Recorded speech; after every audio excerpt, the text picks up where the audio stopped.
mimpi benda sama. Mak masa tu kan dia mimpi kembar dia tau. Ada mimpi macam kembar dia datang melawat ke apa macam tu lah. Datang tengok dia. Meremang lah nak cerita pula. Kira macam maklong lah. Panggil dia maklong.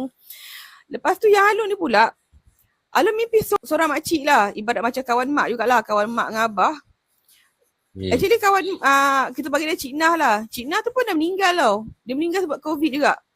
Tak tahu kenapa kita orang sama-sama mimpi orang meninggal malam tu. Kita tersentak tengah malam. Lepas tu tersedar tau. Memang pukul 3 pagi tersedar. Alun tersedar, mak pun tersedar. Lepas tu mak cakap, Long, mak, dah tu macam baru ni lah, baru kita sedar lah. Yang kita orang macam mimpi benda yang sama tau. So masa malam tu mak mungkin tak nak bagi Alun takut lah. Mak tak apa-apa cerita sangat. Masa sepanjang malam kita orang dekat apa tu memang mak tak ada cerita. Tapi kadang tengah malam tu adalah beberapa kali kadang mak kejut nak pergi toilet ke apa kan. Bawa lah mak pergi toilet. Tolak dengan kursi roda tu macam tu.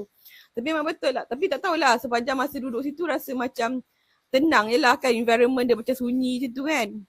Macam tak ada rasa, macam tak ada rasa apa-apa gangguan pun. Cuma ada satu malam tu lah. Rasanya malam sebelum kita balik ke apa tak. Kita orang ingat lagi masa tu kan malam-malam tengah malam kita sedar kan. Kita orang tutup pintu bilik. Kita orang dengar macam bunyi riuh tau. Macam budak-budak main-main dekat luar. Macam mana kita kata. Pintu bilik kita orang ni macam first kali. Macam pintu masuk. Lepas tu tepi tu bilik kita orang. Bilik kita orang. So belakang sekali pantry. Tempat kita mandi, nak makan. Dah tu siap ada mesin basuh lagi. Best tau situ sebenarnya. Kenapa faham kenapa orang kalau masuk rumah apps kan, diorang malah nak keluar.